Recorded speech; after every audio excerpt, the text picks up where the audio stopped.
Sir police cyber safety कार्यक्रम होता पिलाମାନେ कौन आपण माने स्वतंत्र बार्ता कले आगे सुरक्षित हो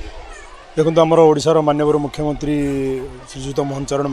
माझी सार निर्देश क्रमे तथा आमर ओडिशा पुलिस मिलित आनुकूल्य बर्तमान अभी अक्टोबर 18 तारीख ठारू साइबर सेफ्टी अवेयरनेस 2025 कैंपेन आरंभ होती। आज आम पुलिसर एटा चलता बहुत मात्रा रे छात्र छात्री समस्त अंशग्रहण करते अंचल बुद्धिजीवी मैंने जो भाव में साइबर क्राइम वृद्धि पाँच तार मूल अस्त्र है आम सचेतनता। आज जो प्रोग्राम रे समस्त को किसी आम शिक्षा देलु भावुँ आमर जो आज प्रोग्राम है आ समस्त किसी शिक्षा लाभ करें जो द्वारा कि से निज निज अंचल जाई निजर परिवार और निज अंचल को सुरक्षित भाव में सचेतन करें।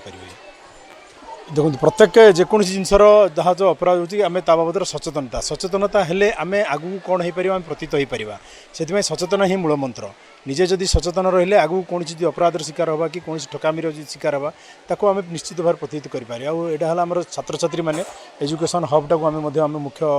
देखुचु आम से जहाँ शिखिले निजर और निज परिवार जाकि शिक्षित हो निज परिवार सुरक्षित रहिले निज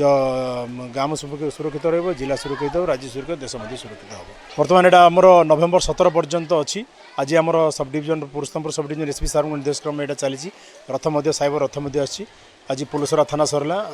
पुणी आउ थे से रथ समस्त थाना अंचल को जीव सब एनएसी अंचल निज निजर सचेतनता वार्ता देव।